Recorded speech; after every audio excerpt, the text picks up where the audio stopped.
Hay una cifra que cambia por completo la forma de entender esta guerra en el sur. Entre 150.000 y 180.000 soldados rusos dependen cada día de una red de suministros que Ucrania presiona sin pausa. No es un número abstracto ni una estimación vaga de analistas de escritorio. Es la dimensión real de un ejército que necesita combustible, munición, piezas de repuesto y refuerzos para seguir operando. Cada uno de esos hombres consume recursos que deben llegar desde algún lugar. Ese lugar, en gran medida, es el territorio continental de Rusia. Y el camino más directo entre ese territorio y la península de Crimea tiene nombre propio. Se llama el Puente de Kerch, y su existencia define la lógica entera del frente meridional. Lo que ocurra con ese puente no es un detalle táctico, es una pregunta estratégica de primer orden.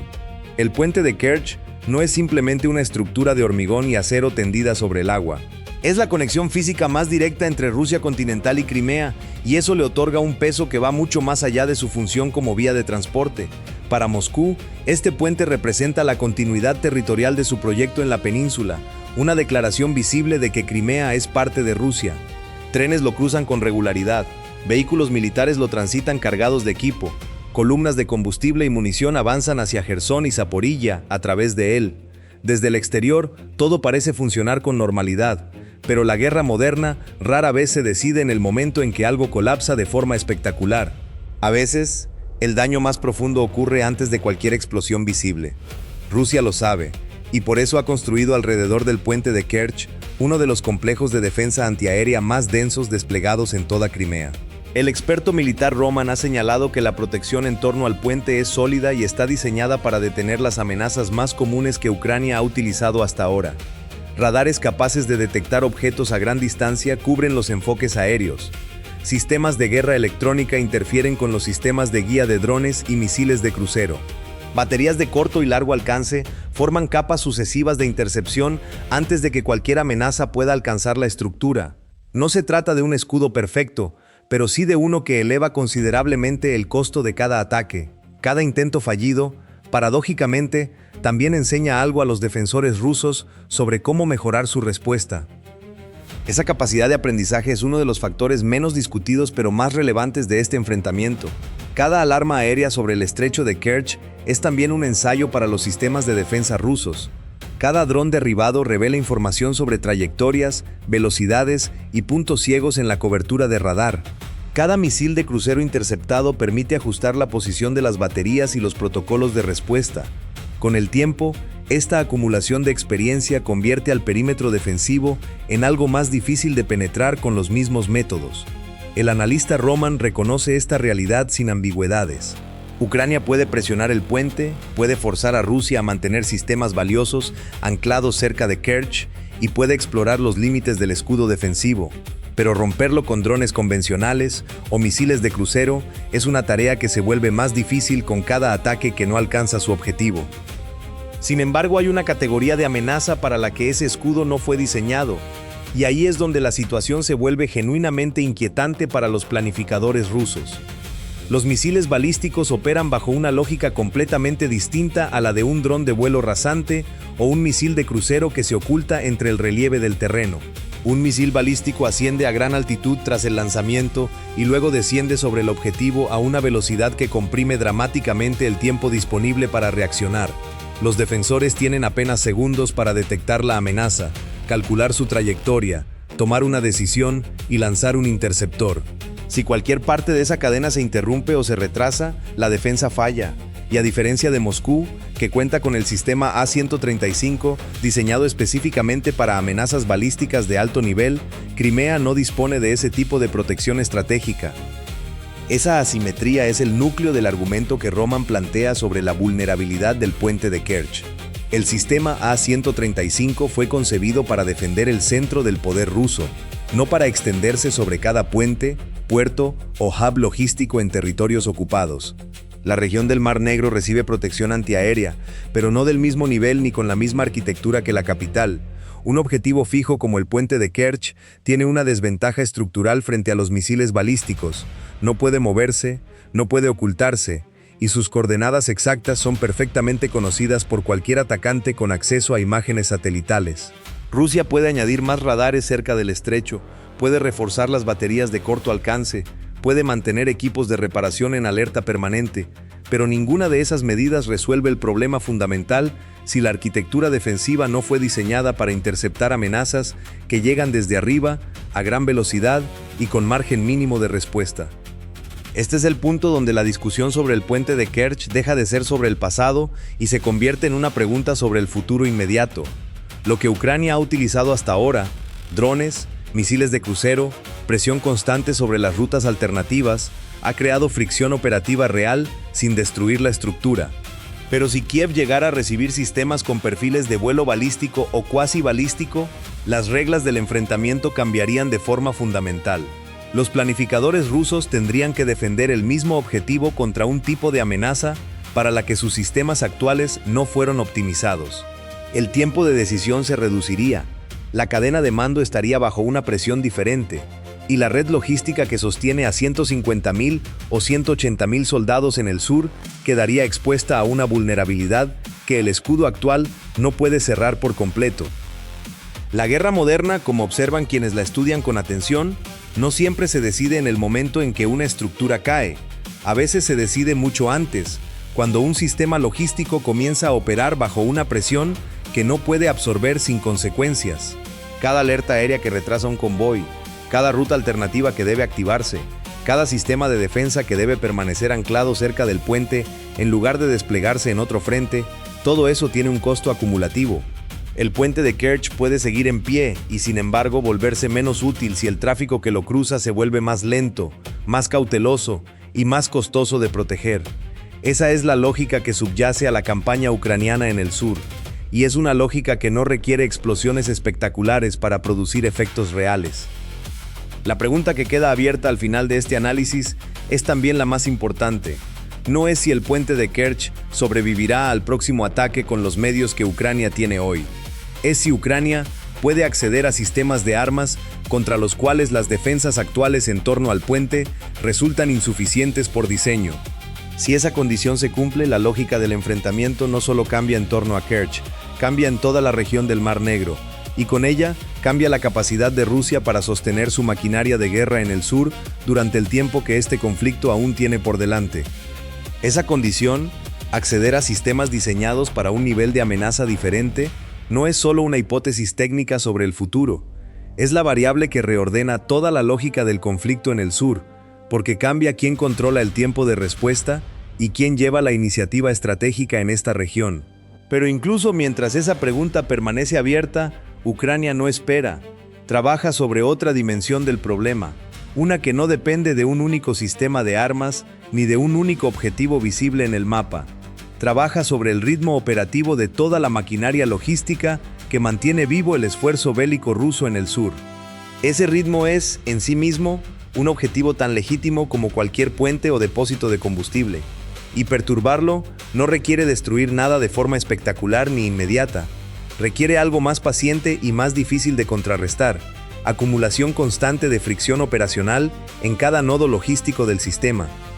Un ejército de 150.000 o 180.000 soldados no es solo una cifra de combatientes desplegados sobre el terreno en Jersón y Zaporilla. Es una demanda diaria de recursos que no puede interrumpirse sin consecuencias inmediatas y visibles sobre la capacidad de combate de cada unidad. Cada soldado necesita agua, alimento y munición antes de disparar un solo proyectil contra las posiciones ucranianas. Cada vehículo blindado consume combustible a un ritmo que los estados mayores calculan con precisión milimétrica y que no admite improvisación. Cada sistema de artillería requiere piezas de repuesto, mantenimiento periódico y personal técnico que también necesita ser abastecido desde la retaguardia. Cada hospital de campaña demanda medicamentos, equipos quirúrgicos y capacidad de evacuación que depende de rutas despejadas y seguras. Cada posición defensiva consume generadores, cables, herramientas y materiales de construcción que deben llegar desde almacenes alejados del frente. La magnitud de ese flujo diario convierte la logística en un campo de batalla tan decisivo como cualquier trinchera. Lo que hace particularmente vulnerable a esta estructura es su dependencia de nodos logísticos que no pueden ocultarse ni desplazarse con rapidez cuando son identificados como objetivos. Un depósito de combustible tiene una ubicación fija que los satélites registran con precisión. Un punto de transferencia ferroviaria no puede moverse varios kilómetros en pocas horas para escapar de una amenaza aérea detectada. Un almacén de munición requiere condiciones específicas de infraestructura que limitan las opciones de reubicación a corto plazo. Cuando esos nodos son atacados o simplemente amenazados de forma sostenida, el efecto no se limita al punto golpeado, sino que se propaga hacia adelante y hacia atrás en toda la cadena. Un convoy que llega tarde a un punto de distribución retrasa la entrega a 3 unidades que esperaban ese suministro. 3 unidades con suministros retrasados ajustan sus planes de operación, reducen el ritmo de fuego o posponen movimientos previstos. Esa propagación invisible del retraso es exactamente lo que el analista Roman describe cuando habla de una reducción del 30% en el flujo logístico. Una caída del 30% en la capacidad de suministro no suena como un colapso, y técnicamente no lo es en términos absolutos ni inmediatos para ningún ejército moderno bien organizado, pero en términos militares operativos, esa cifra tiene consecuencias que se acumulan de forma exponencial con el paso de las semanas y los meses. Los comandantes comienzan a racionar munición de artillería, priorizando sectores del frente sobre otros según criterios que antes no eran necesarios. Los vehículos dañados permanecen más tiempo fuera de servicio, porque las piezas de repuesto tardan más en llegar desde los depósitos centrales. Las unidades que debían rotarse para descanso y reequipamiento permanecen en posición más tiempo del planificado porque sus relevos no están listos. Los ataques programados se posponen porque la acumulación de materiales necesaria para ejecutarlos no ha llegado a tiempo a los puntos de concentración. Cada una de esas decisiones, tomada de forma independiente, parece menor y manejable para un Estado Mayor experimentado, pero tomadas en conjunto y de forma sostenida, dibujan un ejército que pierde velocidad sin perder territorio visible en el mapa. El corredor terrestre que conecta Rostov con Mariúpol y Melitopol fue diseñado precisamente para evitar que una presión concentrada sobre el puente de Kerch pudiera paralizar el suministro al teatro meridional de operaciones. Moscú invirtió años en desarrollar y consolidar esta ruta a lo largo del mar de Azov como una alternativa funcional capaz de sostener el esfuerzo bélico, incluso si el puente quedara fuera de servicio temporalmente. En teoría, esa redundancia convierte al sistema logístico ruso en algo más resistente frente a ataques puntuales sobre un único objetivo estratégico. En la práctica, sin embargo, esa alternativa introduce una complejidad nueva que trabaja en contra de quien depende de ella bajo presión sostenida. Una ruta más larga significa más tiempo de tránsito para cada cargamento que debe recorrer cientos de kilómetros adicionales.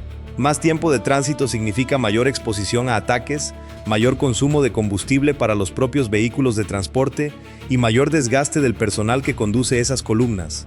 La redundancia no elimina la vulnerabilidad, la redistribuye sobre una superficie mucho más amplia y difícil de proteger. Los drones de medio y largo alcance que Ucrania ha desarrollado y desplegado durante este conflicto transformaron precisamente esa superficie amplia en un problema defensivo que Rusia no puede resolver con los recursos disponibles en cada punto simultáneamente. Una red de defensa antiaérea diseñada para proteger un objetivo puntual como el puente de Kerch puede concentrar recursos y crear capas sucesivas de intercepción con cierta eficacia relativa. Pero proteger con la misma densidad un corredor de cientos de kilómetros que atraviesa docenas de puntos críticos requiere una cantidad de sistemas, personal y munición que ningún ejército puede mantener indefinidamente en todas partes al mismo tiempo. Cada batería antiaérea que cubre un depósito de combustible en Melitopol es una batería que no está disponible para reforzar la defensa de un puente ferroviario en otro punto del corredor. Cada sistema de guerra electrónica que protege una estación de transferencia ferroviaria cerca de Mariúpol es un sistema que no puede desplegarse simultáneamente en otro sector vulnerable. La batalla detrás del frente se convierte así en una competencia de recursos, donde el atacante elige el punto de presión y el defensor siempre llega tarde a algún lugar. Esta dinámica explica por qué la campaña ucraniana contra la logística rusa en el sur no puede evaluarse correctamente mirando solo los resultados individuales de cada ataque por separado. Un dron que no alcanza su objetivo primario pero obliga a una columna de suministros a detenerse durante 4 horas ha cumplido una función operativa real, aunque no aparezca en ningún parte de bajas. Una alerta aérea que dispersa a los conductores de una caravana de camiones cisternas y retrasa la entrega de combustible a una brigada acorazada tiene efectos sobre el ritmo operativo de esa unidad, aunque ningún vehículo haya sido destruido. Un ataque exitoso contra un nodo logístico secundario que fuerza el desvío del tráfico hacia una ruta alternativa más lenta añade horas a cada ciclo de suministro de varias unidades simultáneamente. La fricción operacional no se mide en explosiones ni en estructuras destruidas, sino en tiempo perdido, flexibilidad reducida y opciones que los comandantes ya no tienen disponibles. Crimea, en este contexto, no es solo un símbolo político para Moscú, es el nodo central de una red de soporte cuya degradación progresiva afecta directamente a cada posición defensiva rusa entre Jersón y Zaporilla. La guerra moderna, como demuestra este conflicto con una claridad que pocos conflictos anteriores habían ilustrado también, no se decide únicamente en el momento en que un ejército pierde terreno o una estructura emblemática colapsa ante las cámaras. Se decide también en la acumulación silenciosa de retrasos, costos crecientes y decisiones que los comandantes toman bajo una presión logística que no cesa nunca completamente. El puente de Kerch puede seguir en pie durante meses o años más, y sin embargo representar cada vez menos lo que Moscú necesita que represente: una arteria fluida, segura y predecible que alimenta sin interrupciones a su mayor agrupación de fuerzas en el sur. Cada alerta que retrasa un tren, cada convoy que debe esperar condiciones más seguras, cada sistema de defensa que permanece anclado cerca del estrecho en lugar de reforzar otro sector, todo eso tiene un costo que se suma silenciosamente al balance de una guerra que ningún bando puede ganar de un solo golpe. La pregunta no es si el puente caerá mañana, sino si Rusia puede sostener el ritmo que necesita durante el tiempo que este conflicto aún tiene por delante. Comprender esa lógica, la lógica de la fricción acumulada, de la presión sostenida y del costo que crece antes de que nada colapse visiblemente, es comprender algo esencial sobre cómo se ganan y se pierden las guerras modernas. No siempre con explosiones que llenan pantallas, sino con decisiones que se toman en silencio en estados mayores, que empiezan a quedarse sin opciones. Si este análisis te ha ayudado a ver con más claridad lo que ocurre detrás del frente en el sur de Ucrania, considera suscribirte a Military Force y compartir este video con quienes quieran entender la guerra más allá de los titulares. Deja tu opinión en los comentarios.